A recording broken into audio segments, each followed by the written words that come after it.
Lakman po muna natin si Lord sa ginagawa niya sa ating buhay. Kayo po ba ay sinupod sa atin ng nandito siya first, second, and third time? Pwede bang pakitaas po ng kilay? Tama, ma'am. meron po doon, no? So pwede pong pakitaas ng kamay ang first, second, and third time na guest natin. Yan. Wow, ang galing naman, no? Okay, so okay. Sabi niyo po sa katabi niyo, ikaw nakalimutan mong mag-invite. Yan. Yan. So, yun po.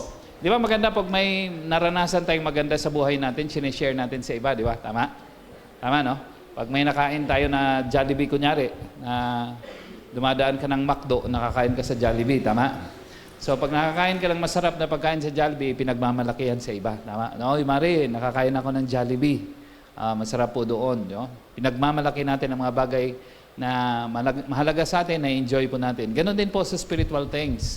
When we enjoy the Lord at yung ating relationship kay Lord, we cannot help but share. Sabi natin, share sa ibang mga tao. Okay lang po, mga kapatid?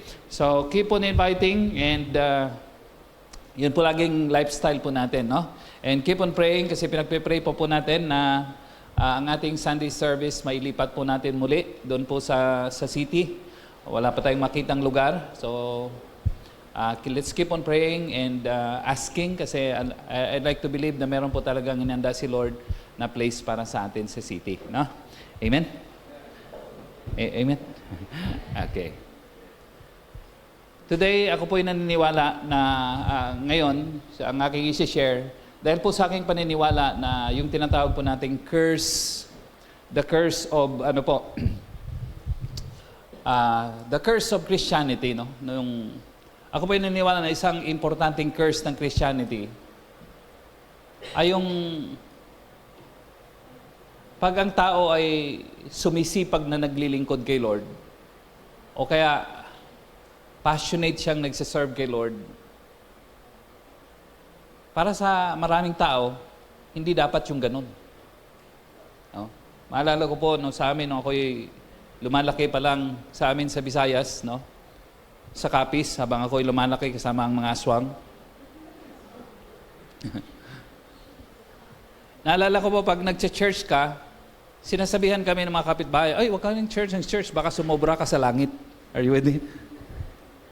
Are you with me? Wala na pong susobra sa langit, yun na po yung dulo.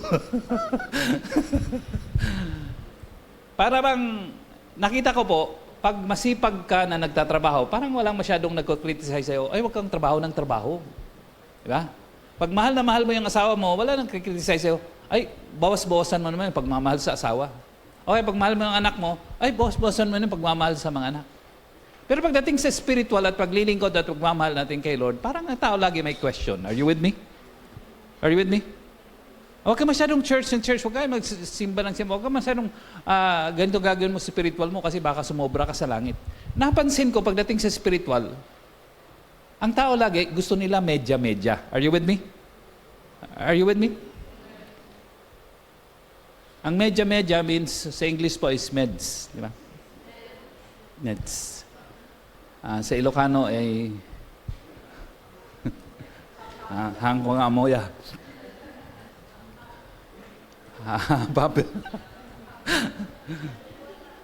sa Koreano po ay annyeonghaseyo.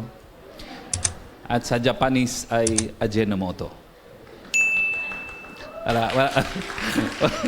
Wala nang dating Kasi 69 times yun na pong napakinggan. 100 times. Si Connie binibilang po talaga. Nilista pa, no? Tama, nasa listahan ni Connie yun. Yung lahat ng illustration ko na hindi nag-click nakalista kay Connie. Anyway, pagdating po sa spiritual, parang, yun po, ang tao may question po lagi. Parang gusto po ng tao, pagdating kay Lord, medya-medya lang. No? Sa ibang bagay, pag sa trabaho, gusto natin on fire, gusto natin matindi, gusto natin pagdating sa pagmamahal, matindi pag magmahal. Pero pagdating kay Lord, gusto natin yung pasado lang ng konti ba? Para sa akin, it's a reflection of our view, not only of God, but of our view of the whole of life. Yung pananaw natin sa kabuuan ng buhay. Ang tawag ko dyan, the curse of Christianity. Ano pong tawag? Today I'll be preaching a topic entitled Sacrificial Giving and Living. Ano pong title? Ako po'y naniniwala na hindi po dapat yung medya-medya, yung pasado lang ng konti, okay na yun. Ako'y naniniwala na hindi po yun okay. Hindi po yun okay. And today, I'll be sharing about sacrificial giving and living. Yun po yung pinaka-okay. Are you with me? Okay, so bago po tayo magpatuloy, tayo po ay mananalangin. So pumikit po muna kayo, tayong lahat, and let's pray together. Father, we thank you, Lord, that you love us so much. And it's our joy to love you back and to serve you with all of our hearts, with all of our strength. God, Holy Spirit, we welcome you, Lord, in our midst. Have your way sa aming kalagitnaan. Speak to our hearts and to our spirits. Transform us, O God, in the likeness of your Son, Jesus Christ, because we want to be like Him more and more each day. Lord, if this is the message you have put in my heart, I pray that you will allow me, Lord, allow me to preach and share this message, Lord, the way you want me to be and to do, Lord God. I pray, Lord, at the end of this message, at the end of this service, your name will be lifted up and your purpose will be achieved. Lord, speak to your people because more than anything else, that's the reason why we are here. Hindi po kayo naparito dahil sa aming mga kaibigan, hindi po kayo naparito para lang kami mag-church. Naparito kami, Lord, because of you, because we love you so much. And gusto po namin kayong makilala ng lubusan more and more each day. Lord, salamat sa inyong mga salita na nag-guide sa aming buhay, sa aming decisions. And we pray, Lord, that you would freely work and speak sa aming kalagitaan. Accomplish your very purpose in this very hour, in this day, Lord God. And at the end of this day and at this service, your name will continue, Lord, to be lifted up on high. We honor you, Lord, and we love you for this, our prayer with thanksgiving in Jesus' name and for His sake. Amen and amen. Sige po, palakpan po natin muli si Lord, no? Maganda po pag pinapalakpan po natin si Lord kasi hindi po tayo na inaantok. Are you with me? Are you with me? Napansin niyo po, pag pupunta tayo sa ibang lugar, parang bihirang antukin. Pero pag dating sa church, inaantok ka agad, di ba? Tama? Tama? Ano sa tingin yung dahilan? Ang tingin po ay dahil sa ventilador. Malamig po kasi, no? Okay, so let's go quickly. Sacrificial giving and living, number one, may 4 po akong points, is a standard for followers of Jesus. Is a standard for following the Lord, no? Kadalasan po, pag may nakita po tayong mga tao na matindi pag naglilingkod kay Lord, Christians na naglilingkod kay Lord, ang tingin lagi, ang comment kaagad ng iba, ay, radical namang Christian yan. Ay, radical naman yan sa paglilingkod kay Lord. But the truth of the matter is that, sa Bible po, ang aggressive and passionate na paglilingkod kay Lord, hindi siya radical.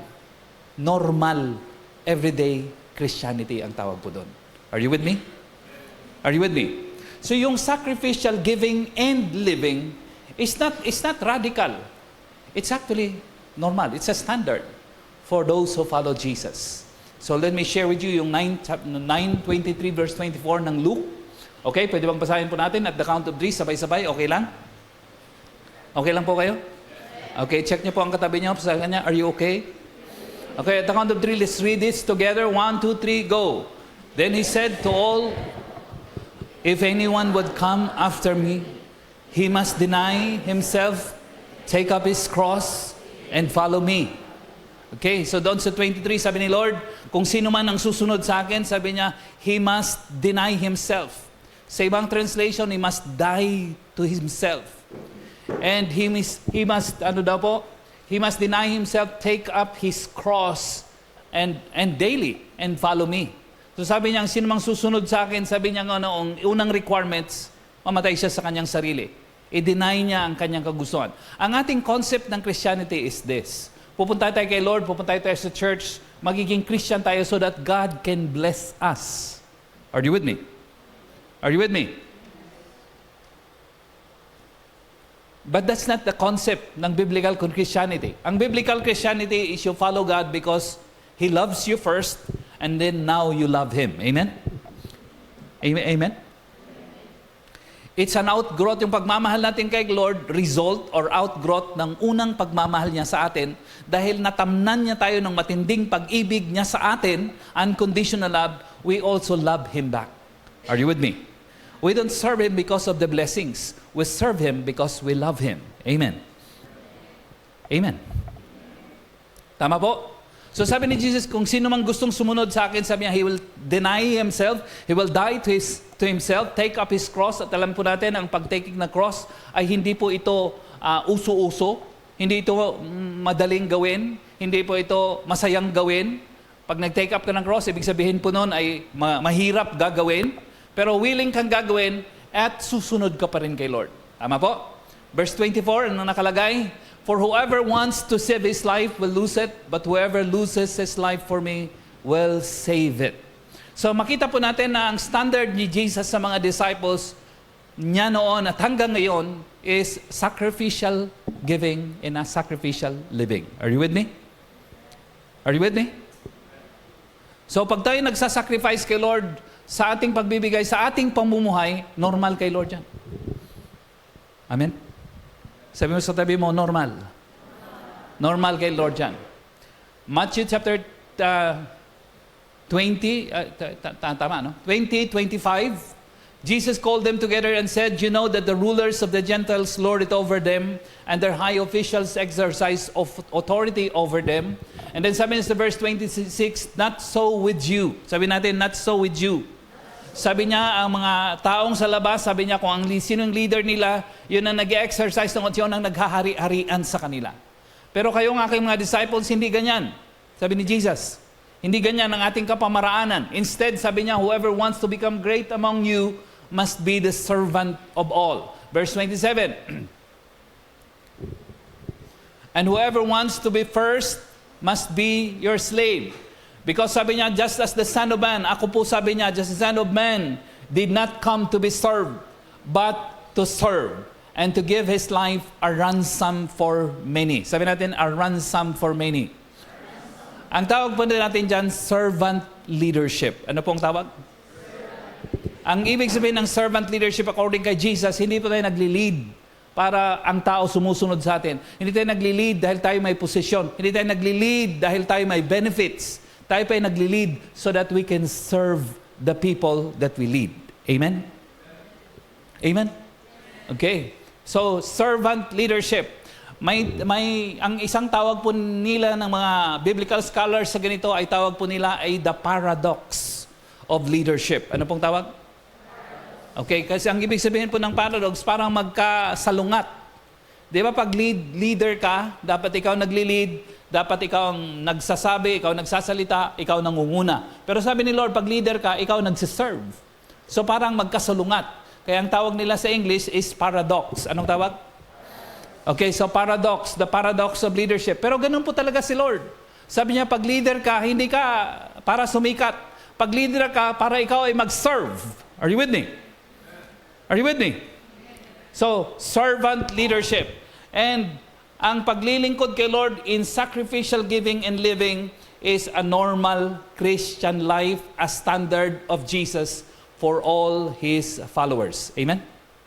Number 2, sacrificial giving and living is a normal everyday lifestyle of all Christ's disciples. Sabi natin, disciples. Lakasan naman natin, disciples. Acts chapter 2 verse 41, speaking of the people who have come to know Jesus as Lord and Savior and have followed Him with all of their heart. Sabi po doon, 41, those who accepted His message were baptized. Pagkatapos nilang mapakinggan si Lord at minsan ni Lord, tinanggap si Lord at nagpa-baptize sa Riverview sa Asin. Amen. Amen. So sabi mo sa tabi mo, dahil ikaw sa Pangasinan ka na-baptize, hindi ka din. Baptized and about 3,000 were added to their number that day. Ilan daw po? 3,000. Makita niyo po sa Bible, binibilang yung mga tao. Binibilang. Sabi natin, binibilang. Bakit binibilang? Because ang tao ay mahalaga. We count people because people count. Are you with me? Ang kita niyo po yung parable ni Jesus, sabi niya may isang tao na mayroong 100 tupa. Nawala yung isa, pero hinanap niya yung isa. 100. So ganito po ang tupa. Pag pastol ka ng tupa, parang pastol sa amin, pastol ng kambing. Are you with me? Kasi ang sa amin, panapastolan namin kalabaw at saka kambing. Are you with me? So pag nagpapastol ka ng 100 kambing, pag tiningnan mo yung kawan na yon, hindi mo mapapansin kung na walang isa o 5. Parang pareho lang yung number. Are you with me? Pero bakit yung mamang ito, nung nakita niya, wala yung isa. 100 naman ang tupa, isa na wala. Napansin niya. Sapagkat kanyang binibilang. Are you with me? Are you with me? Binibilang. Bakit niya binibilang? Sapagkat bawat isa sa kanila ay mahalaga. Are you with me? Kaya pag tayo po ay nawawala kay Lord, mahalaga tayo kay Lord. He's concerned sa atin. Bakit concerned siya sa atin? Dahil mahalaga siya sa atin. Amen? Sabi ng Bible, pati daw ang ating buhok ay nabilang. Sa akin, hindi siya nahihirapan. Amen? Bakit ang buhok binibilang? Sapagkat mahalaga. Amen, mga kapatid. Parang hindi kayo nag-agree. Parang hindi nyo nakikita sa akin.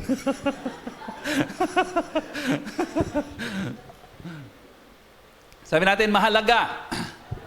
So about 3,000 were added to their number that day. Verse 42. 42 na ka, bro. They devoted themselves to the apostles' teaching and to the fellowship and to the breaking of bread and to prayer. Meron din silang morning prayer paggabi. Amen. Yung sa atin kasi, yung ating morning prayer, kalilipat lang natin ng gabi. Kaya, pinapaalalahan ko po yung ating mga leaders, umatin kayo ng ating morning prayer sa gabi. Amen? Breaking of bread and to prayer, verse 43. Parang luma yata ang battery ng ating Everyone was filled with awe, and many wonders and miraculous signs were done by the apostles. Verse 44. Luma talaga.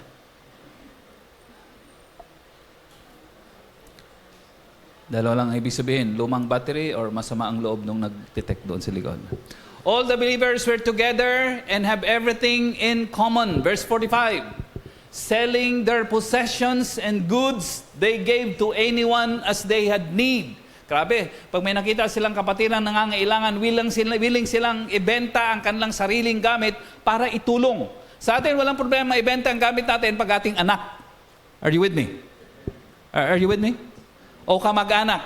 Pero pag hindi natin kilala, wala tayong pakialam. Pero sa kanila po, hindi. Pag ikaw ay nakakilala kay Lord, concerned din sila sa iyo. Amen po, mga kapatid. Tama. Ganun po. So sa atin, titignan tayo, radical na lifestyle. Hindi. Normal sa kanila yun. Are you with me? That's normal, everyday Christianity. Verse 47.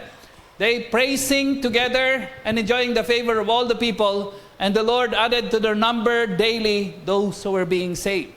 Okay, so cell group din sila sa Rojas National High School. Are you with me? Sa Joaquin Smith National High School. Cell group din sila sa mga campus, sa mga bahay-bahay, at ang mga taong nakakakilala kay Lord. Mga taong lumalago kay Lord. Are you with me? Dami. So ang ginagawa natin, normal, biblical yan. Amen? So may tingin sa atin, sipag-sipag nyo naman. Hindi, normal lang yan. Amen? Kay Lord, ang masipag, normal. Are you with me? Ang tamad, abnormal. Are you with me? Are you with me? Tama? So normal lang yan. Pag masipag, normal. So nakita po natin, ang sacrificial giving and ang sacrificial living is a normal, everyday Christian lifestyle ng mga believers ng unang panahon.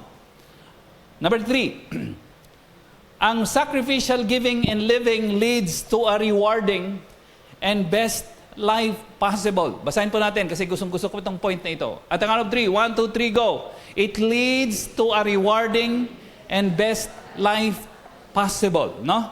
Pero yung ating verse, please. Sabi ni Jesus sa John chapter 10, verse 10, the thief, only referring kay Satan, sasabi niya si Satan dumating sa mundong ito, at ang layo ni Satan is to kill and steal and destroy. Ako'y naparito, sabi ni Jesus Christ, sa mundong ito, para bibigyan kayo ng buhay. At bibigyan kayo ng buhay na kasiya-siya. No? Sa English po, mas nakaka-capture niya, life to the fullest. Ibig sabihin po, best life possible. Are you with me? Are you with me? Yung ibang tao, pag naglilingkod kay Lord, tingin nila ang paglilingkod kay Lord pabigat. Si pastor naman kasi kung ano nung pinipreach.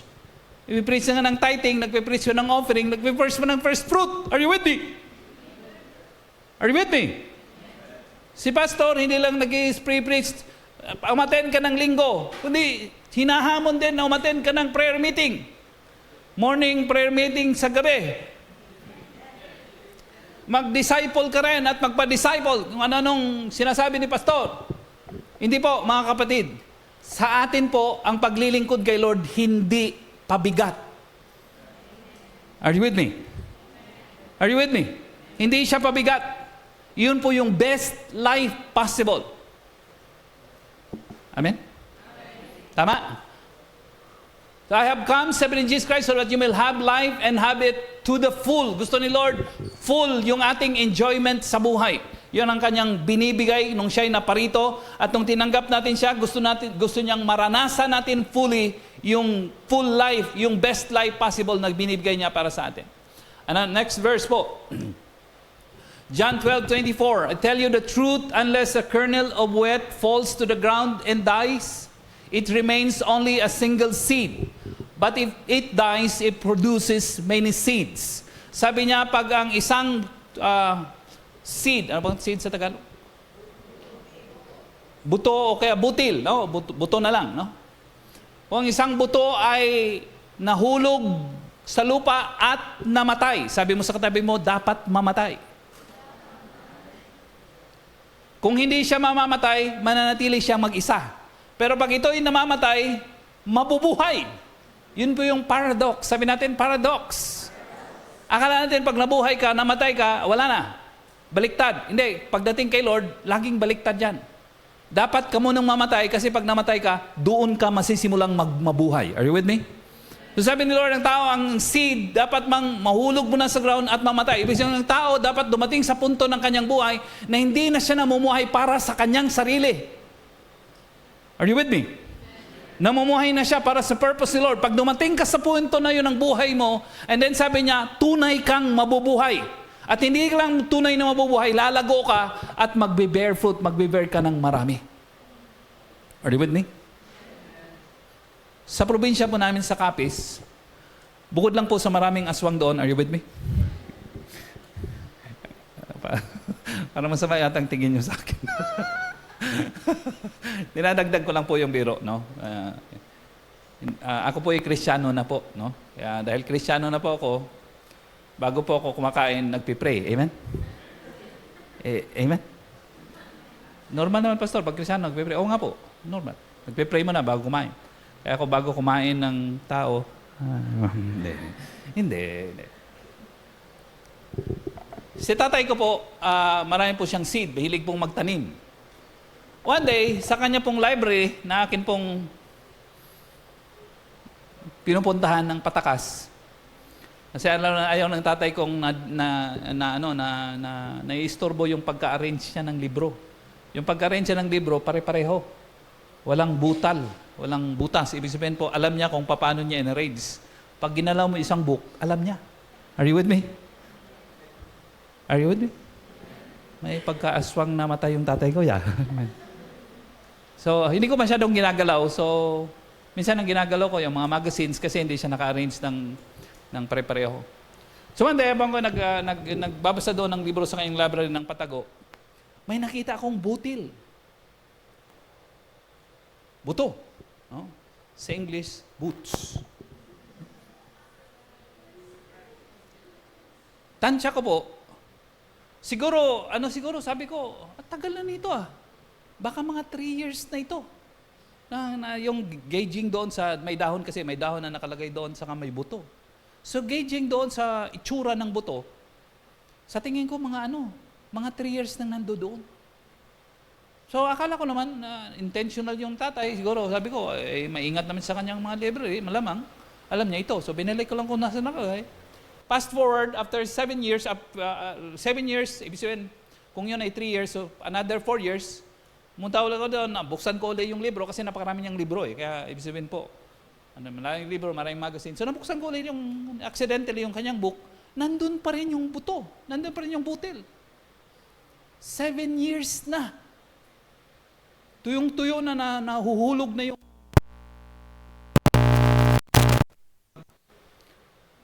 nasisira na, no? Yung parang gano'n, nadudurog na.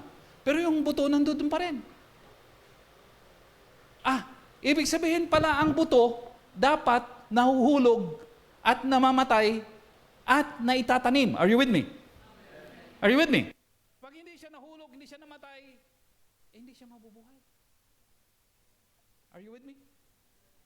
Ganyan hinilimbawa ni Jesus yung ating buhay. Ibig sabihin, ang buhay natin, tayo ang may control.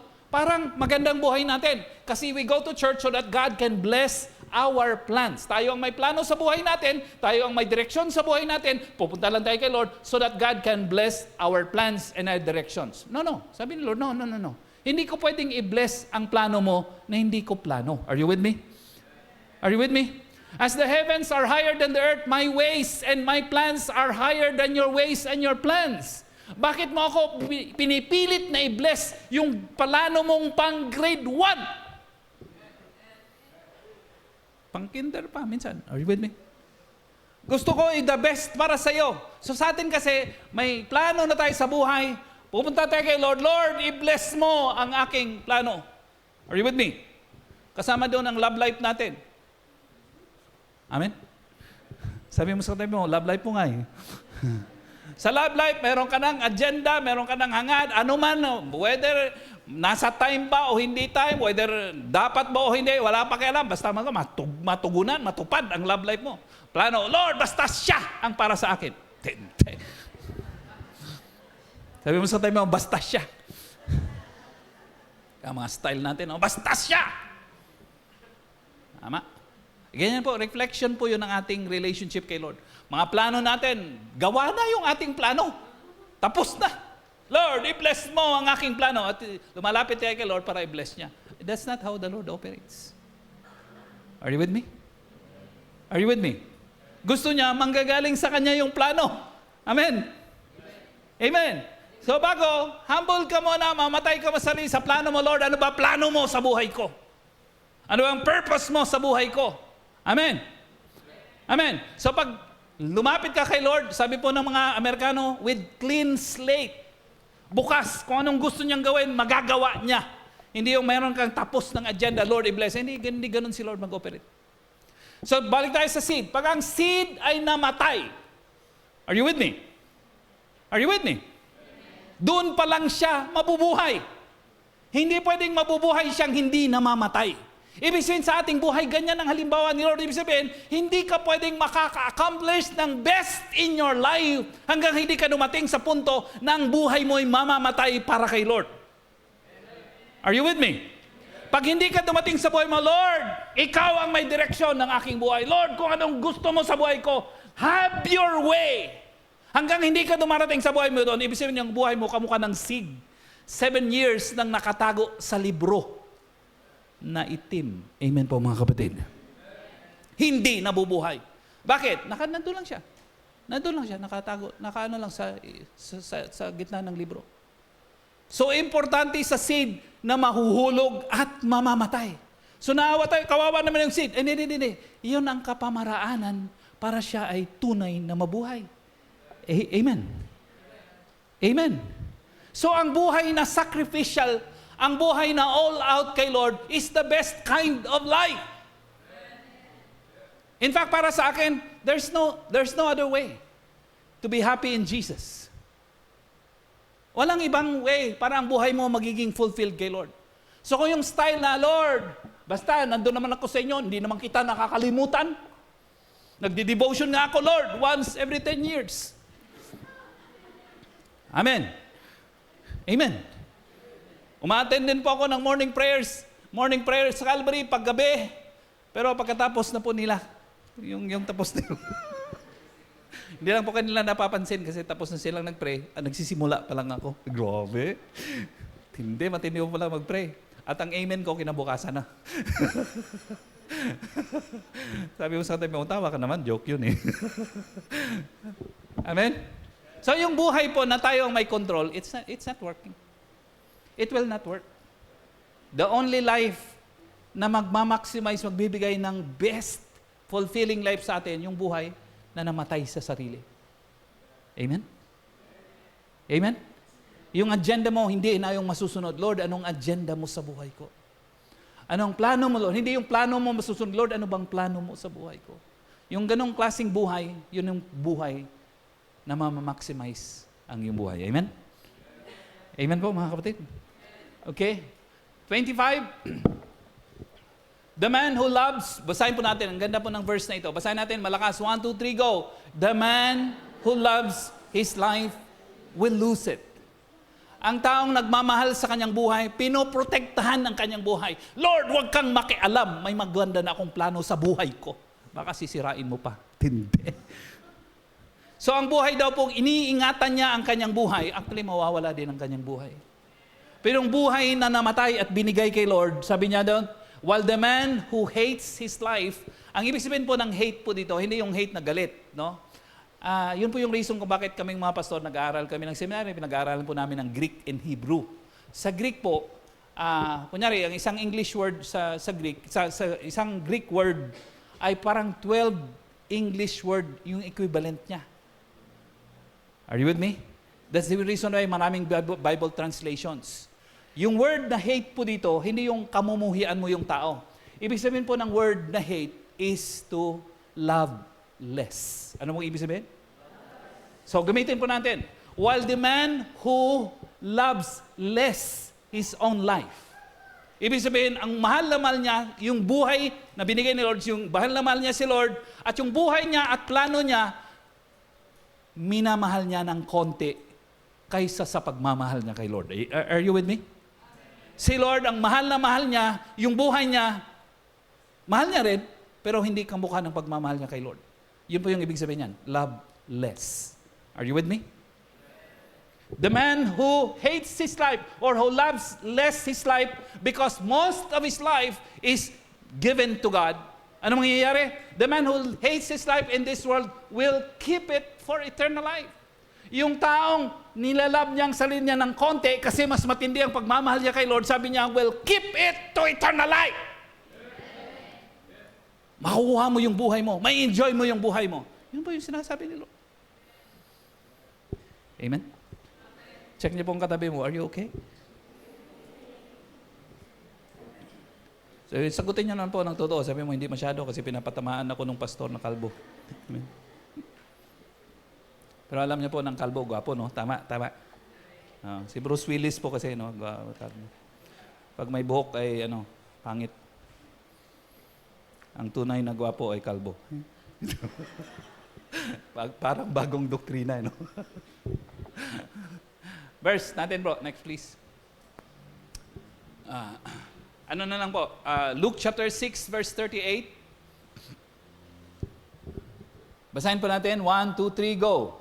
Give, and it will be given to you, a good measure, pressed down, shaken together, and running over, will be poured into your life. For with the measure you use, it will be measured to you. Anong unang word? Give. Bakit tayo tinuturuan Lord na mag-give? Kasi ganun po siya eh. Binigay niya muna sarili niya sa atin. Tama po? Tama, no?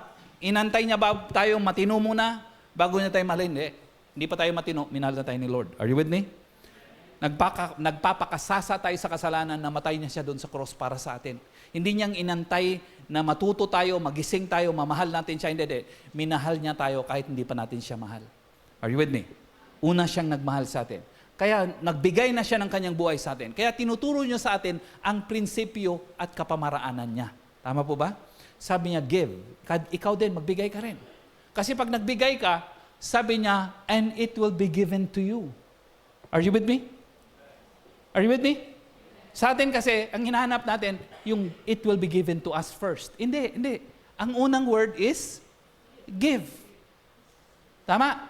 Kasi sabi niya, pag ikaw ay generous, ikaw ay giver, sabi niya, a good measure, pressed down, shaken together, will be running over, will be poured into your lap. Pag ikaw ay generous, yung blessing ng generosity ay darating din sa iyo. Mamamanahin mo rin, makukuha mo rin. Sabi niya kasi kung papaano mo mini-measure si Lord, ganun din ikaw i-measure. Are you with me? Konti ang pera mo, pero mapagbigay ka pa rin kay Lord sa pangangailangan ng ibang tao.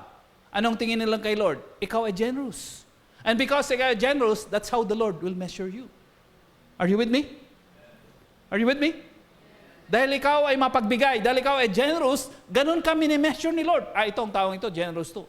Ano man ang ipagkaloob kong blessing sa Kanya, hindi napupunta lang sa Kanya. Are you with me? Ipapasa ito sa iba. Amen? Amen? I love about yung ating pong home office. Let me talk about sa ating home office. Kakasimula po natin ang ating home office 2 weeks ago. Of course, we trained sa Butuan at nag-establish po tayo ng ating home office 2 weeks ago. At ang concept nitong home office na ito ay sa halip na tayo ang pupunta mag-apply sa Converges, parang nagtayo tayo ng sarili nating Converges. Are you with me? Of course, ngayon, usong-uso naman at marami namang tao nagtatrabaho sa virtual VA or virtual assistant. So, iba-ibang klaseng trabaho. And that's in today. And we believe na magiging in yan kahit sa future. Kasi nga, ang opportunity ay halos walang limit. No? What I like about us sa ating home office is that hindi po tayo nagtatrabaho. Kasi ganito ang temptation sa mga nagtatrabaho sa home office. Hindi ko kayo pinapatamaan. Ha? Are you with me? Are you with me? Kung kayo nagtatrabaho sa home office, hindi ito para sa inyo, para doon sa mga hindi umattend. Amen? Pero lang. So usually, pag nagtatrabaho sa virtual assistant, di ba, malaki sahod. Tama? So, pag lumalaki ang sahod, anong tendency? Overtime ng overtime. Kasi lumalaki ang sahod eh. Tama po? Tama? So, kaka-overtime mo, wala ka ng panahon sa paglilingkod kay Lord. Tama? Tama? In fact, ang relationship kay Lord at ang ministry nawawala dahil sa financial blessings mo. Hindi dapat ganun ang pananaw sa blessing natin kay Lord. Dapat ang lahat ng meron tayo, especially blessings, ay dapat nagiging daluyan niya ng pagpapala para sa iba. You are blessed to be a blessing. Sabi natin, blessed to be a blessing. Pag hindi natin nagawa po yung ganong concept, titigil po yung ating blessing. Tama? Tama po? Kung hindi ka, tumigil ka na magiging mapagbigay, titigil after some time yung blessing mo. Bakit siya titigil? Hindi na di-defeat yung purpose eh. Kaya ka nga binibless para instrument ka, daluyan ka ng pagpapala para sa ibang mga tao. Hindi ka naging daluyan ng pagpapala. Walang dahilan din para buhusan ka ng pagpapala. Are you with me? Are you with me? Kaya ang tamang mindset sa pagpapala, kung ikaw binibless ka ng Lord, dapat faithful ka na mag-bless. Tama po? Tama po. Because that's the very reason kung bakit ikaw binibless. Yung mga tao, nahuhumaling sila sa blessing. Kaya tumitigil yung blessing. So dito po sa atin sa home office, ang ating mga home office workers, una may covenant sila kay Lord. Sabi natin covenant. Lord, ang buhay ko nakaangkla sa iyo, yung aking finances nakaangkla sa iyo. Kahit ako i-bless mo ng paraming finances, maglilingkod pa rin ako sa iyo. Every week, meron akong ministry na gagampanan. Amen po mga kapatid. At habang binibless mo ako, mas lalo ko pang dagdagan ang akin pong paglilingkod sa inyo. Are you with me po mga kapatid? Yun po yung ating covenant. Sabi natin covenant. So dahil meron tayong kanong covenant, ako'y naniniwala na walang problema sa blessing ni Lord. Tama po ba mga kapatid? Tama? Kasi gagamitin mo ang blessing mo para sa kanyang purpose eh. Kung gagamitin natin ang kanyang blessing para sa ating purpose, ma-defeat yung purpose ni Lord. Are you with me? Are you with me?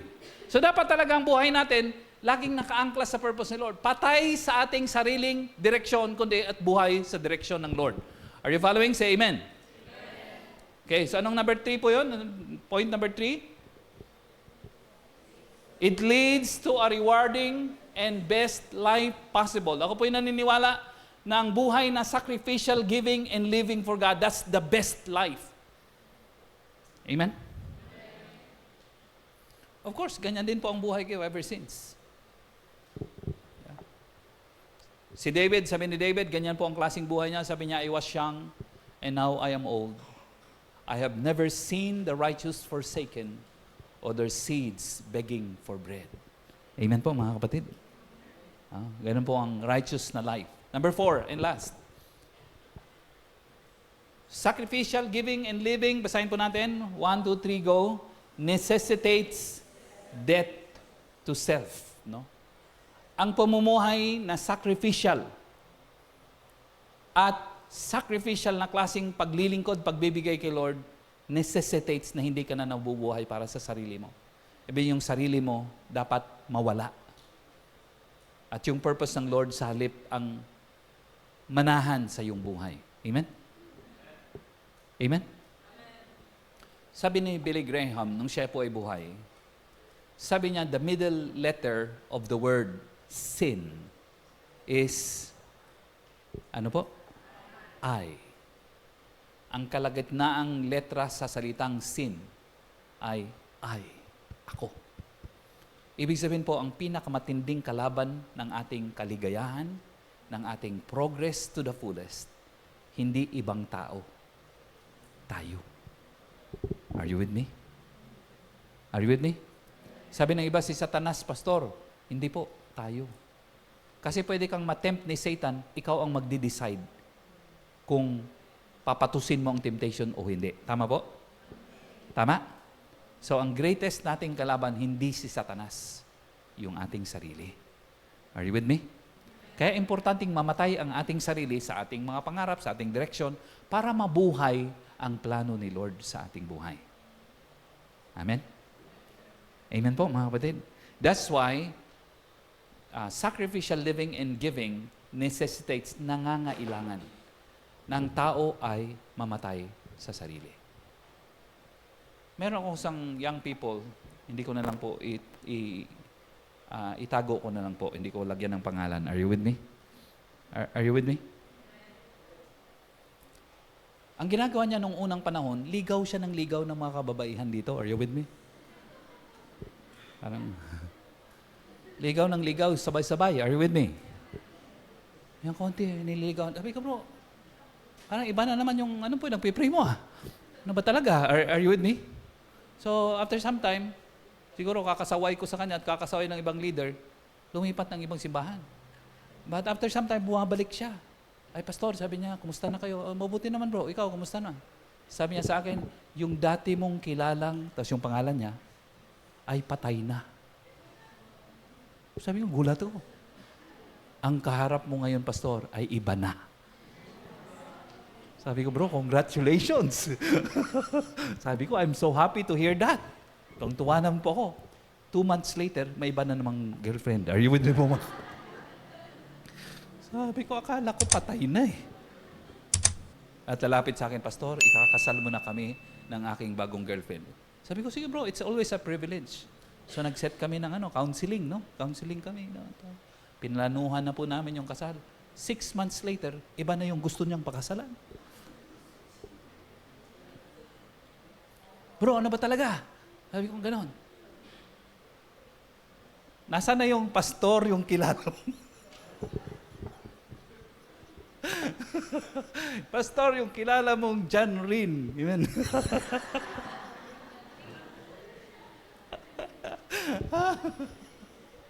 Hindi si John Rin yan, mga kapatid. Hindi si John Rin. Kamukha niya lang. Amen? Hindi talaga si John Rin. Pero nangangailangan po talaga mamatay sa sarili. Are you with me? Hindi po siya pangit, parang sa atin kasi kamatayan, parang pangit. Hindi. Maganda siya.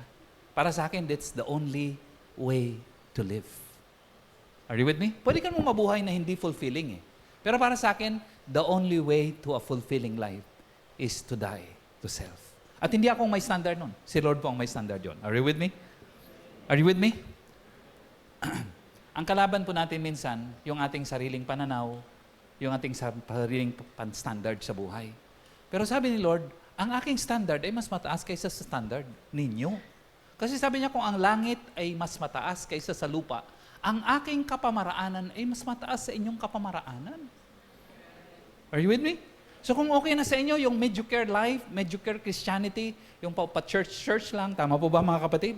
Oh, lingkod mag-serve lang kung minsan, tama po ba mga kapatid? Are you with me? Paminsan-minsan nagsiserve kay Lord, madalas hindi. Minsan-minsan nagsiserve kay Lord, madalas namumuhay sa sarili. Kung ganong buhay, ang resulta nun, yung pinlano mo lang na buhay. Hindi mo makuha yung buhay na nilaan ni Lord para sa iyo. Amen? Pero kung buhay na ilalagay mo ang buhay para kay Lord, buhay kay Lord, i-dedicate mo kay Lord, mamatay sa sariling ambition and life, then mabubuhay yung plano ng Lord sa buhay mo. Amen? Amen po? And that is the best kind of life, no? Kagabi po, nasa cell group ka may sa bahay, no? And sabihin mo sa katabi, mag-cell group ka naman. Amen? Hindi, remind talaga. Amen? Sabihin mo sa katabi, mag-cell group ka naman. Okay, so nag-cell group kami sa bahay, and of course, sharing time kami. And si Darwin, wala naman po siya dito, kaya pag-usapan natin. Amen? Amen? Amen, Donna? Amen?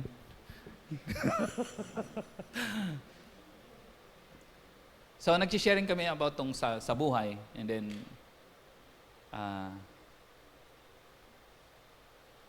habang si Darwin ay nag-share ng kanyang take doon sa aming pinag-uusapan. Habang nagsasadlal si Darwin, sabi ko parang, it dawned on me habang nakitingin ako sa kanya at pinakikinggan ko, yung pagkagwapo ni Darwin. Amen? Amen doon na? Dance, amen? Amen? Lakasan mo naman para...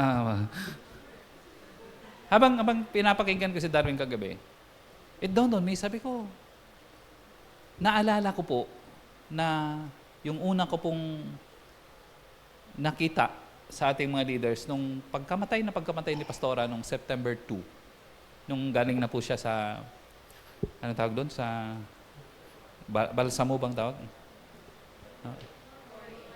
Ano na? Morgue, no? Oh, morgue. Sa English is...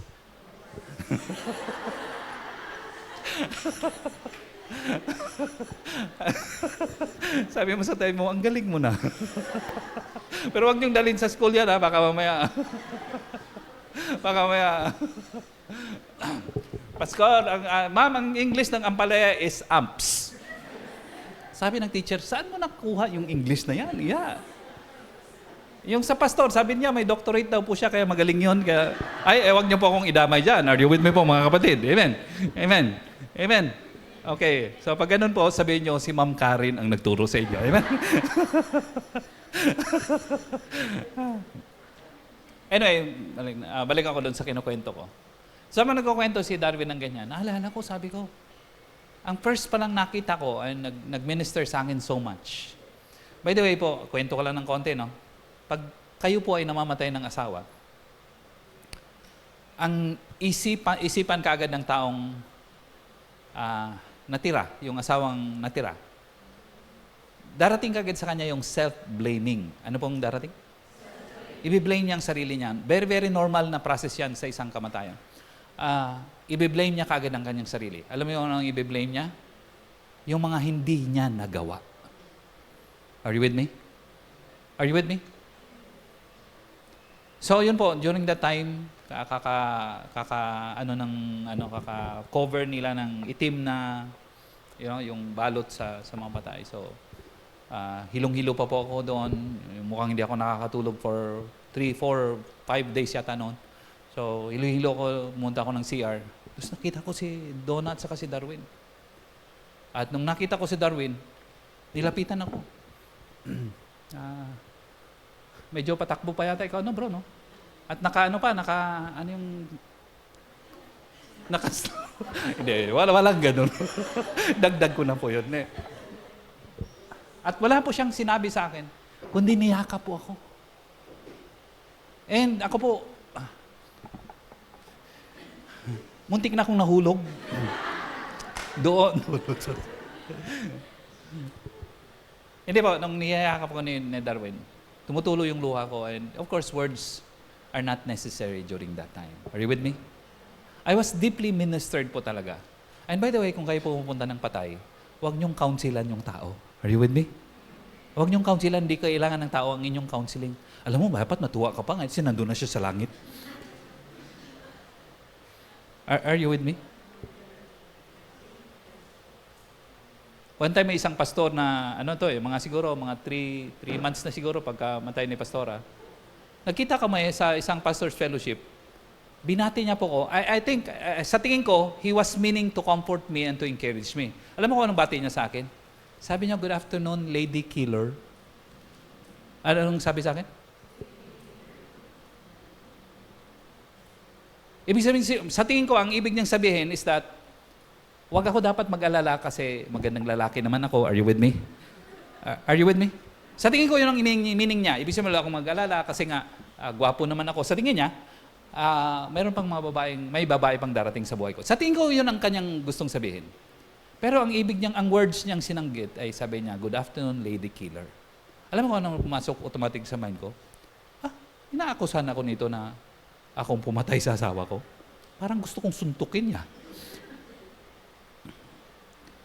Parang naalala ko yung dugo ng gangster na muling lumikot sa... Alam niyo po, minsan pati mga pastor, hindi marunong mag-comfort. Alam niyo, pagdating sa mga namatayan, hindi kailangan ng words. Ang kailangan, presence natin. Are you with me? So, balik ako kay Darwin. Habang siya nag-slow motion, walang slow motion. So, niyakap niya lang po ako ng gano'n. So, maalala ko po, umiiyak lang ko kanya. And so, kagabi, habang nagsishare si Darwin, iba po yung pinag-uusapan namin. Banding po yung pinag-uusapan namin. Then, naalala ko, sabi ko, grabe pala. All of a sudden, it dawned on me. Sabi ko, hindi pa pala ako nakapagpasalamat sa mamang ito. Are you with me? There was a point in my ministry that it was one of my lowest, if not the lowest, in my life. And this man came, not with words, but with love. Amen po, mga kapatid. So, sabi ko, bro, pagkatapos ko siya magsalita ako, sabi ko, I want to appreciate you. And I was trying to hold back my tears. Pinipigilan ko yung aking luha, pero dumadaloy lang ng kusa. Are you with me? Nakaranas kayo ng ganyan? Yung pinipigil na pigil ka sa luha mo, pero dumadaloy lang. No? O hindi kayo umiiyak. Are you with me? Sa tanang buhay nyo, hindi nyo po nalalaman kung anong ibig sabihin ng pag-iyak. Hindi nyo po, no? Kasi habang ikaw ay umiiyak, sabi mo, dapat tumawa ka. Hindi. Maraming tanga, hindi mo marunong sa kanilang, hindi sila in touch sa kanilang emotion, yung ibig sabihin. So sabi ko, Darwin, salamat bro, I appreciate so much. Yung time na yon na nag-minister kayo sa akin, it meant so much for me.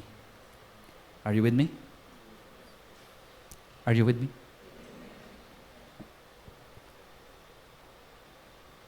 Alam niyo po ba na si Lord, by the way, ako, yung first wife ko po ay namatay 2012, I should say. April 25, 2012, umama ni Haya. And si Pastora ay September 2 last year. So, by the way, nasa kalagitnaan po akong pagsusulat ng libro para sa kanila. And actually, iba po yung book na sinusulat ko eh. Pero one day habang ako nagpipray, sabi ko, ang dami kong pain na naranasan sa buhay. Magandang pakinabangan ng iba. Are you with me po mga kapatid? Amen? So, malamang ang title ng book noon, When You Lose Your Wife for the Second Time. Malamang ganun ang title niya. No? Sabi mo sa tabi mo, kung ako sa'yo, huwag ka nang mag-asawa. Are you with me po?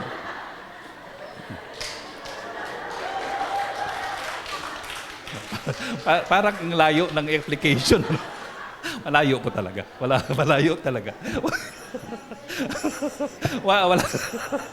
Wala talaga sa lugar yan.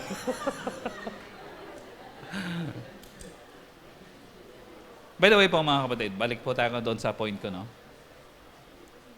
Alam mo, para sa akin, ang isang pinapakita ni Lord sa akin at sa atin, by extension, is life is too short. Are you with me? Are you with me? Alam mo po, yung mama ni Haya na wife ko first, I love her so much. And of course, nang namatay siya, wala akong choice but to move on. Are you with me? Are you with me? So I came to know Pastor Abel, and I love her so much as well. I love her with all of my heart. And then, after some time, she's gone. Ang pakiramdam po isang taong namamatayan ganito. Ang pakiramdam ng taong nababalo, namamatay ng asawa, gusto niya na ring mamatay. Ganyan po eksakto ang nararamdaman ng tao. Namamatayan. Are you with me? Are you with me? That's why I will write that book, kasi gusto ko pong isulat dun sa book. Ang nag-save sa akin, kung bakit ako nagpapatuloy sa paglilingkod kay Lord, is because His plan and purpose. Amen? Everything in me ay nagsha-shout, lahat ng muscle ko sa Ilonggo, muscles ba? Muscles. Lahat ng muscles ko ay nagsasabi, you have done enough. Diba? Sumunod ka na, no? Bayaan mo na sarili mo, mag-grieve ka, ganyan. Pero may nagsasabi sa aking espiritu eh. Di ba? Are you with me? The best thing that you can do for your loved ones, for your wife, for your children, is to serve God and His purpose. Amen? Kaya sinimulan ko yung pagsusulat ng book. Tumutulo yung luha ko. Sa 2 chapter na po ko doon. Sabi ko, ang mga kataga na ito ay hindi sa akin.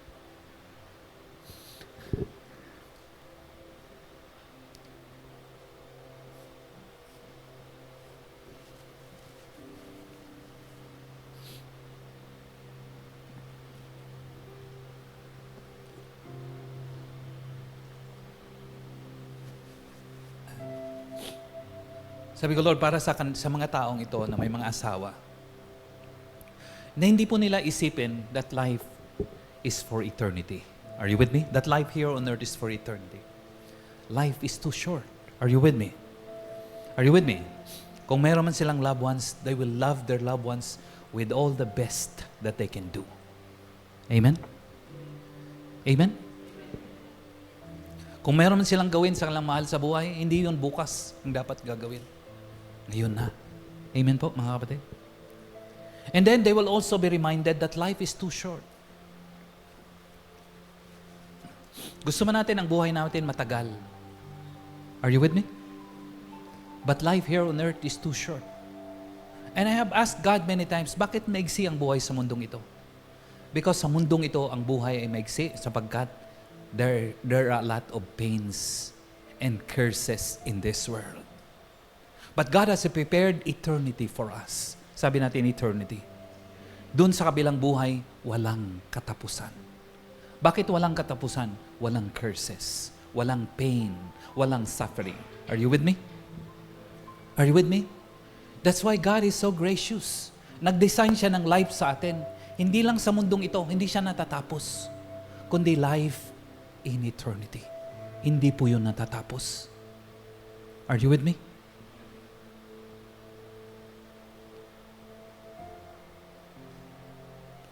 Ano man po ang inyong pinagdadaanan sa inyong buhay ngayon. At alam kong meron. Ang maraming suffering sa ating buhay, normal po yun. Baka minsan kasi nagugulat tayo eh. Pastor, bakit ako'y naging Kristiyano na? Dami kong problema. Normal, Kristiyano ko, hindi. Marami pa rin problema. Are you with me? Are you with me? Ang pagkakaiba kung ikaw Kristiyano, kasama mo si Lord. Kasama mo ang purpose ng Diyos sa buhay mo. Amen?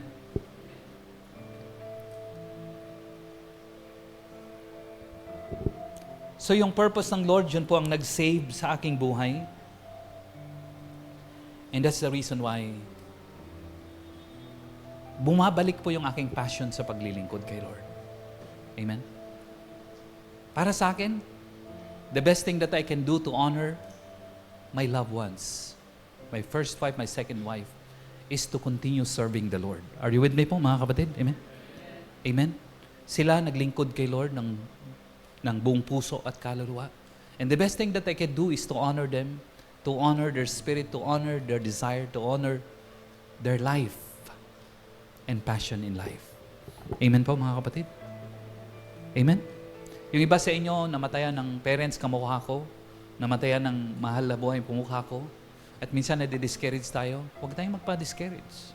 Pag ikaw ay buhay, may natitira kang buhay na ipamuhay mo para sa purpose ng Diyos. Amen po, mga kapatid? Amen? At yun ang buhay na hindi para sa kayo, kundi buhay para sa iba. Are you with me? Amen?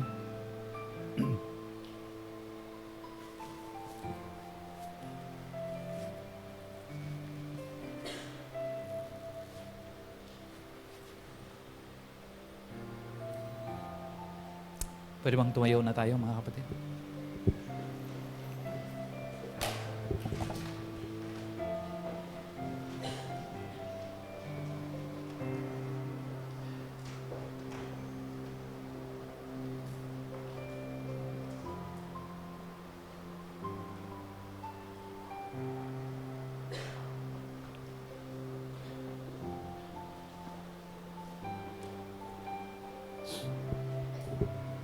Nung si Pastora po ay namatay, naisugod na po ako sa ospital at na-detect po na meron po akong heart failure. Buti po naagapan. That's why when she died, hindi po ako makaiyak. Kasi pag umiiyak po ako, nananakit po yung puso ko at of course masama yun sa aking puso. So for many months, hindi po ako makapag-grieve ng maayos. Kasi pag nagsimula akong umiyak at nalulungkot po ako, nararamdaman ng aking puso. Ibig sabihin, masama sa aking puso, sa madaling sabi. More and more habang tumatagal, mas nakakaiyak na ako. And I thank God sa opportunity na makapag-grieve. Are you with me? By the way, pag tayo po'y namatayan ng loved ones, nauna po yung loved ones sa atin, the best thing to do is to grieve. Alam mo po, pag tayo umiiyak, binavalue natin ang kanilang buhay. Are you with me? Huwag po nating pigilan yung mga taong umiiyak. Minsan, pinipigilan natin, huwag ka nang umiyak. Nandun na siya sa piling ng Diyos. Hindi tayo umiiyak sapagkat nandun na siya sa piling ng Diyos. Umiiyak tayo, wala na siya rito. Yun pong ibig sabihin. Are you with me? So, dapat yung grief na yun will take its own course. Hayaan po natin ang taong mag-grieve. It's healthy. Are you with me? Are you with me? For whatever reason, kaninang madaling araw, so yun nga po, may naalala na naman ako and I was grieving and I was crying. And again, tinuturo ko po sa inyo, it's healthy. It's good. Tama po ba mga kapatid? Hindi kayo naniniwala. Tama po ba? Siguro sa isang importanteng bagay na nag-minister sa akin is that because ang aming buhay, ang aking buhay, ay nakaangkla sa purpose ng Diyos. Yung pinipreach kong message na ito sa inyo, buhay ko na po ito. Buhay ko rin po ito. Namatay na po ako sa aking sarili. At dahil namatay ako sa aking sarili, yung kalooban ng Diyos, yun ang aking pinamumuhay. Amen? Alam mo kung anong kabutihan ng ganong klaseng pamumuhay? When you live for yourself at hindi natupad ang mga pangarap mo sa buhay, yung expectations mo ay hindi nangyari, pakiramdam mo, you're a failure. Tama po ba? Kasi para sa iyo eh. Pero kung nabubuhay ka para sa purpose ng Lord, ano man ang nangyayari sa iyong buhay, walang failures. Amen? Amen? Kasi kahit mahihirap na bagay sa buhay mo, God can and will turn into something beautiful in His time. Sabi ng Romans 8:28, for all things work together for good to those who love God, to those who are called according to His purpose. Are you with me? So pag ikaw nabuhay kay Lord, kahit yung mga pangit, malulungkot na nangyari sa buhay mo, mapapabuti pa rin yun para sa layunin ng Diyos. I was in an official, ano po kasi ako clinician po ako, tawag noon, parang nurse, pero ako naman po ay pastor na clinician, no? Clinical Pastoral Education. As part ng aking role bilang supervisor sa Clinical Pastoral Education, nag-examine po kami ng mga chaplains, tine-check po namin ang kanilang pananaw. This week, I had the opportunity na to sit sa isang board ng chaplain na chine-check namin ang pananaw niya, paano siya nag-minister sa mga patients sa hospital, sa mga namamatayan. So I was doon po sa board na yun. Chine-check namin siya, tinatanong namin siya. And habang tinatanong ko po siya, ganito. Obviously, nagsishare po siya ng problem about sa church. And then sabi ko, pinurso ko lang po yun, sabi ko, I want you to know na maraming problema sa church. Ang church ay maraming problema. Are you with me? Alam mo kung bakit maraming problema ang church? Because ang church is people. Ano po ang church? People. So ang church is not a building. Tama? Ang church is people. And because church is people, people have a lot of problems. Sabi mo sa tabi mo, lalo ka na. So I was just saying and encouraging yung chaplain na yun na babae. And all of a sudden, mayang konti, iyak na siya ng iyak. Sharing sa kanya yung aking experience. And then, iyak na siya ng iyak. Naalala ko na naman tuloy. Sabi ko, Lord, isang reason pala ako bakit si Lord ina-allow niya tayo to go through grief and sorrow. So that we can not only experience yung kanyang comfort, but also someday will provide comfort for those who are needing comfort in life. Are you with me? Sino pong nakakaintindi sa mga taong namatayan? Yung mga taong namatayan din. Tama po ba yun, mga kapatid? Are you with me? Sino nakakaintindi sa mga taong nag-fail? Yung taong nag-fail din. Kaya ang failure is not bad. Failure is education. Tama po ba yun, mga kapatid? Amen? So pag kayo nag-fail sa exam, nag-fail sa board, nag-fail sa relationships, nag-fail sa maraming bagay, hindi masama yun. Learning experience natin yan. Gamitin natin yan for the purpose of God. Are you with me?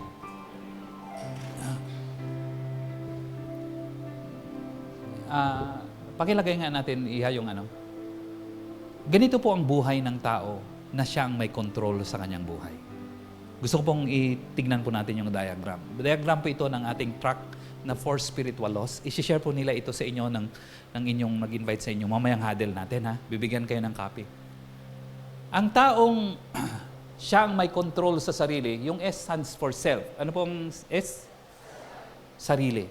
Ganito po ang mukha ng tao na siyang may control ng buhay niya. Siyang nakaupo sa trono ng kanyang buhay. Ganito ang buhay ko, ganito ang pangarap ko, ganito ang trabaho ko, ganito ang gusto kong gagawin. Tingnan niyo po ang kanyang buhay, magulo. Yung ano niyan, yung mga points na yun, yung mga periods na yun, symbolizes iba-ibang points ng buhay. Walang ayos sa madaling sabi. Alam mo bakit? Sarili ang nakaupo sa trono. Nasaan si Lord? Kilala niya rin, kaso lang walang pakialam si Lord sa buhay niya. Hindi walang pakialam si Lord sa kanyang marriage, sa kanyang love life, sa kanyang business, sa kanyang pag-aaral, sa kanyang pagtaraw. Walang pakialam. Lumalapit niya sa kay Lord para i-bless siya ni Lord. Pero sa totoong decision ng buhay niya, walang kinalaman si Lord. Outside si Lord sa kanyang buhay. Ang naghahari, sarili. Ang plano niya, yun ang nasusunod. Yung taong si Lord ay pinaghari sa kanyang buhay, ganito po ang picture. Yung isang picture natin dyan. Si Lord, tinanggap niya bilang Panginoon tagapagligtas. Sige po, yan. Palitan na natin ang battery. Yan. Tinanggap niya si Lord bilang Panginoon tagapagligtas. Sino po ang nakaupo sa trono ng kanyang puso? Si Lord, symbolizes by the cross. Nasaan ang S? Nandun po sa ilalim. Nandun pa rin siya. Pero nandun sa ilalim. Ibig sabihin kung anong sinabi ni Lord at ang kanyang word, nagpapailalim, nagsasubmit yung sarili. Are you with me? Gusto niyong mag-love life? Sabi ni Lord, wag muna, mag-aral ka muna. Sige, Lord. Amen? Amen? Pastor, sige, wag maliban lang sa love life. Grabe naman. Lahat yan, lahat. Tama? Kaya ang kanyang buhay, maayos, may direction. Tama po? Maayos, no? Naka-dibay-dibay ba? Sabi namin sa Ilonggo, dibay-dibay. Nakaayos ng maayos. Because si Lord ang may akda at may control ng kanyang buhay. Are you with me? Ibig sabihin po itong pangalawang illustration na ito, namatay ang kanyang sarili, in-embrace niya si Lord, ang sarili niya namatay, spiritual sense, at nag-submit kay Lord. Tama po? Pag nag-conflict ang kanyang sarili sa gusto ni Lord, ang gusto ni Lord ang nasusunod. Amen. And because ang gusto ni Lord, ang buhay niya ay maayos na maayos. Amen? Ang kamatayan sa sarili para manguna ang buhay ng Lord at purpose ng Lord sa ating buhay is not in vain. Is not pangit na buhay. In fact, para sa akin, that's the best kind of life. Maybe before, si Lord kilala mo rin, si Lord parang pinaglilingkuran mo rin, pero hindi siyang nakaupo sa trono ng buhay mo. Today, you want to change that. Are you with me? You want to change that from now on, Lord, ikaw talaga ang maghari sa buhay ko. Everything that I desire in my life, dictate upon me. Diktahan mo ako, pangunahan niyo po ako, gabayan niyo po ako, at kayo talagang masunod, Lord, sa buhay ko. Are you with me? And also, if you have come here as a guest, maybe pumapasok ka ng church o religion, pero hindi po yung relihiyon at yung church eh. Ang kailangan yung kamukha ng natin, illustration, dapat umupo si Kristo sa ating puso. Tama? Ibig sabihin, hindi lang po natin banggitin, Lord, kilala kita. Lord, dunggin mo naman ang aking panalangin. Hindi. Hindi sapat yun. Ang kailangan si Lord pumasok at umupo sa trono ng ating buhay. Are you with me? So if you have not asked Jesus to come into your life, why don't you take this as an opportunity today to make Him the Lord of your life? 37 years na po ako, mag-37 years na po akong pastor. And you know what? What I experienced from God, maraming problema. But salamat na meron akong Diyos. Meron akong katuwang nagpapalakas sa akin sa lahat ng problema. Are you with me? Hindi po siya ang nagbigay ng problema. Normal na bahagi ng buhay ang may problema, tama? Pero salamat na meron akong Diyos. Siya ang katuwang ko sa lahat ng aking problema. Amen? So today, you may want to receive Jesus as your Lord and Savior if you are a guest. And if you're not, then siguro po ang desisyon natin kay Lord, Lord, tama si pastor eh. Dati, kilala ko lang kayo, pero hindi talaga kayo nakaupo sa trono ng buhay ko. Ako pa rin nasusunod sa love life, ako pa rin nasusunod sa career. But today, Lord, I want to be different. I want you to really sit enthroned of my life and to direct the operations of my life. Kayo po, Lord, masunod from now on sa aking buhay. Pangarap ko, kayo, Lord, kung anong pangarap nyo sa akin. Kasi alam ko, ang pangarap nyo ay better kaysa sa pangarap ko. Because the heaven is higher than the earth. Are you with me? Are you with me? So you will say to God, sabi niyo, Lord, mula ngayon, gusto ko yung kaghari sa aking buhay, hindi lang aking tagapagligtas, kundi Panginoon. Pumasok kayo sa aking buhay at mag-direct ng operation ng aking buhay from now on. Come into my life and not only be my Savior, but be the Lord of my life. Are you with me? So, kung kayo po yun, gusto niyo si Lord maghari sa buhay niyo from now on, gusto niyo si Lord tanggapin at papasukin sa inyong buhay para hindi lang tayo patawarin, kundi pangunahan ang ating buhay. Gusto ko pong itaas natin ang ating kanang kamay ngayon. You with me? Sige po, lakasan lang natin, taas lang natin. Parang nahihiya pa yata kayo. Parang, sabi natin, yay! Yeah, okay. Sige po, palakman po natin sila ng malakas. Yeah. Siguro po, guest kayo at gusto nyo din na itong sinasabi ko kanina, gusto ko din yan, Pastor, na si Lord maghari sa buhay ko. Kaya ngayon, hindi ko pa naalala na si Lord tinanggap ko, pinaghari sa aking buhay. Yes, pumunta ako ng church, sumasama ako sa church or minsan sa religion, pero hindi ko pa naalala na si Lord pinaghari ko. At kung hindi pa po ninyo sila pinaghari, hindi pa talaga si Lord naghari. Kasi si Lord, gentle siyang Diyos eh. Hindi siya namimilit. Are you with me? Are you with me? So hindi siya pumapasok ng hindi iniimbatahan. Hindi siya pumapasok sa ating puso nang hindi iniimbitahan. So kung kayo ay guest at gusto niyo si Lord maghari, gusto niyo si Lord imbitahan sa puso niyo ngayon. Okay?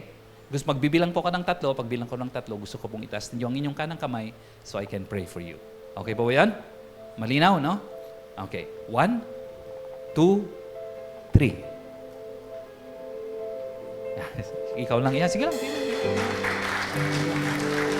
Thank you very much. Yes. Ate, thank you very much. Yes. Lakasan naman natin. Yes. Tama. Sa atin po, hindi ito paramihan. Tama? Hindi ito paramihan. Lahat tayo mahalaga kay Lord. Tama po ba yun, mga kapatid?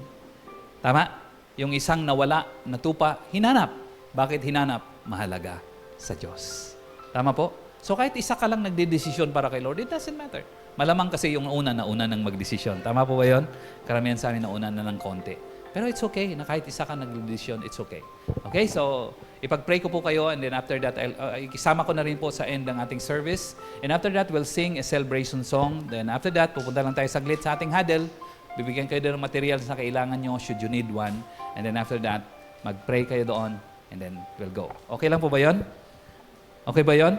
Pwede ko sabihin ito sa atin. Dito po mga kapatid, hindi po ako nagmamadali. Gets? Hindi pa ninyo nahalata yata. Pinapahalata ko na. Kasi para sa akin, ang pinaka-importante hindi yung time. Ang pinaka-importante kung bakit tayo pumupunta sa church building is to meet the Lord. Are you with me? Are you with me? Yeah? So, natagpuan po ba natin? Nakasalamuha ba natin si Lord?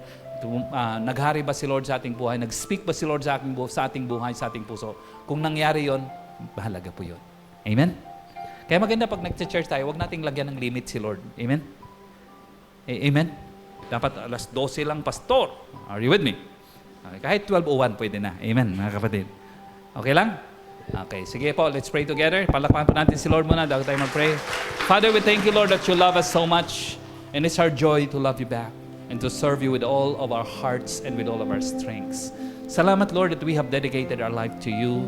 Maring dati, Lord, pinaghari ka namin, tinanggap ka namin bilang aming tagapagligtas. Pero nakaligtaan po namin kayong papasukin sa aming buhay bilang Panginoon.